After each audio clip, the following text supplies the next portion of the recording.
What's going on, everybody? Ray here. Wanted to get into a little speculation. I had a thought, right? I had a thought on one of the big characters in Final Fantasy VII, especially in Remake, how he was portrayed and whatnot. We're talking about Barret Wallace today. Barret Wallace. And one of the things I really wanted to talk to you all about and get your opinion on, see if you feel the way I do about it. I've got an idea. I had this idea on where I think it would be really cool if they took Barret's story. But before I get into that, the business real quick, follow me on Twitter and Instagram, Kaufman20XX. You can support the channel on patreon.com/Ray Kaufman right there. You can also follow me on twitch.tv/Ray Kaufman. Become a YouTube member if you're digging the content, all that kind of stuff. Levels start at $2.99 and go up to $9.99, so check that out. So with the business out of the way, let's talk about Barret Wallace. One of the things I think is really cool that they did with him in Remake is he is such a multifaceted character, like all the characters are. For me, and I'll explain why I think this way, Tifa was less fleshed out than the other characters, but her shine is going to come later. Her shine comes in the middle of the story when she actually has to take over the group and save Cloud, basically. So her shine she hasn't gotten her shine yet. She will get her shine later in the story, so I'm not worried about that. But I love how upfront in the story they were very adamant about showing you how important Barret is to the story, to the narrative, and just to telling a great story in general, because he is a very entertaining, fascinating character. John Bentley did an amazing job bringing him to life. He was the best voice performance of 2020. I don't care what the Game Awards or anyone said. They didn't even nominate him. I don't even think he was nominated. What a slap. Anyway. Because I say all the time, a good performance is more than being angry and crying all the time. It takes more than that. Barret Wallace in Remake, John Bentley's performance shows the whole gamut of human emotion. Playfulness, joy, sorrow, pain, anger. He goes through all of it. And the scene that we were all waiting for, well, me and a lot of people I know like me, that we were all waiting for, was the scene in the original game where they are in, I think it's the Sector 6 slums in between, where the plate comes crashing down. He's sitting there, he's shooting at it, he's like, damn it, he's just going off. We were waiting for that scene, and they killed it. They killed that scene. So I'm really excited for Barret moving forward. A lot of different things that they could do with him going forward, but the two most important things, and they all revolve around Coral and New Coral, right? So, and this all revolves around kind of the Gold Saucer area, and I'm going to do a video this week talking about Gold Saucer too. Don't you all worry. I haven't forgotten about Gold Saucer. Everybody wants to talk about it all the time, but we're going to get into it. The two most important things I think they need to show with Barret moving forward: the loss of his wife, basically his family, his village, because they were all tight.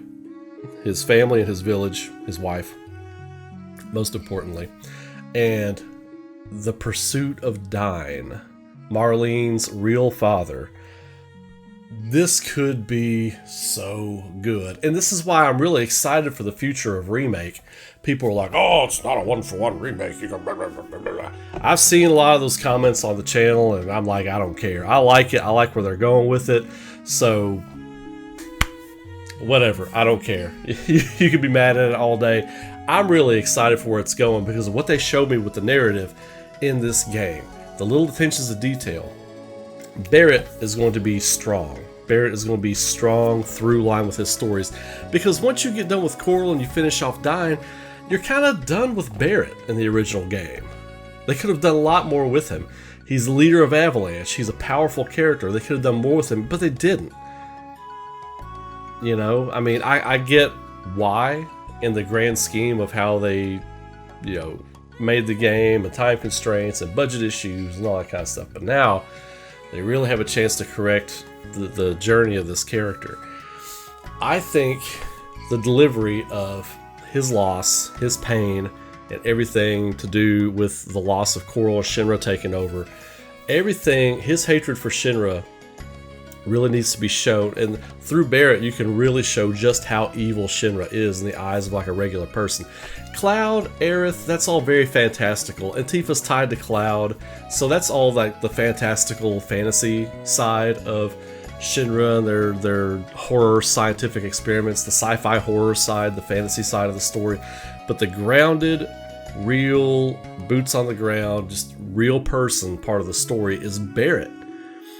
And Sid Highwind to an extent, you know, Yuffie too, but Barret most poignantly because I feel like he lost the most in the story.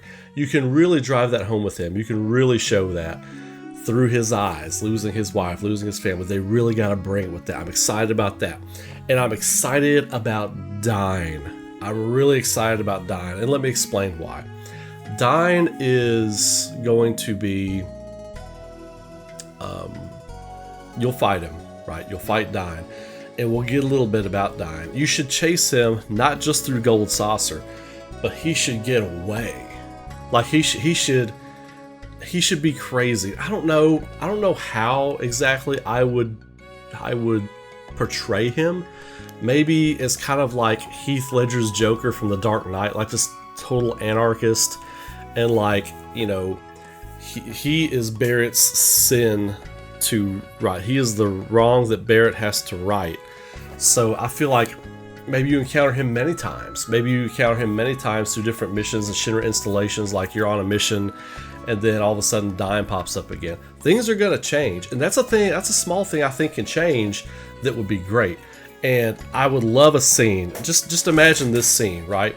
If the trail leads back to Calm, right? And maybe it's after you get out of Midgar the second time, and you're just Barret, solo mission with Barret. You go to Calm, and Dyne is watching Marlene from afar. Like he gets one last look at Marlene, and then he's ready to die. And that's when he's like, I can't be her dad anymore. I can't hold her with these bloodstained hands. Let's do this. And that's when you have the final showdown with Dyne. And it really, then you bring Barret's story full circle, and that's a through line for the entire video game. That's how I would do that.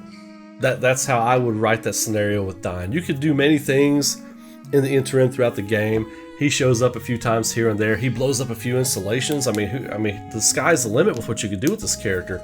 In the original game, there was a lot of untapped potential I felt with Dyne, because he's like everything in Final Fantasy VII and a lot of JRPGs have this yin-yang thing. Like, to every hero their villain, or every villain their hero. There's a little bit of each person in the other person, and we see that in Dyne. Barret is raising Dyne's kid. They both have the same kind of gun grafted onto their arm, but one is good and one is evil, you know? But Barret has a little bit of darkness in him, and Dyne has a little bit of good in him. So it's a perfect situation with these two characters. Really, Square Enix, please really explore this, because I think there's a potential for a fantastic story to be told within the story. The thing I'm looking forward to most in Final Fantasy Remake moving forward is all the little stories within the big story. That's what's so great about Final Fantasy to me, is all these characters have these great little stories. And in every Final Fantasy game, I can find a story that I enjoy, you know? People always tell me, why do you like 12? Well, there are little stories in there that I really like. Like Bosch and Gabranth, the story, the brothers, the dueling brothers from 12. That's one of the best one of my favorite stories ever in a Final Fantasy VII, or a Final Fantasy game. Excuse me, in a Final Fantasy game. So, yeah, lots to explore, lots they can sink their teeth into, and I'm here for it. I'm excited. So, we got more speculation videos coming this week on Final Fantasy VII Remake. So, if you dug that, lock it in here, subscribe to the channel, make sure you click the bell so you know when I'm going live with new videos, or going live with live streams. We're going to start live streaming a couple times a week again, and I am taking your questions. So, in the comments section, throw a question in there for me. If you're curious about what I think about something, or where I think something might be going, or whatever in the realm of video games or animation and storytelling, throw it in there. I'm going to start doing a weekly to bi-weekly Q&A, and your question might get answered in there. So throw it in there. Let me know what you all think of the video. Throw a thumbs up on there, it really helps people see the video. And until next time, of course, stay safe out there, be good to each other, and keep rocking. I will see you all in the next video.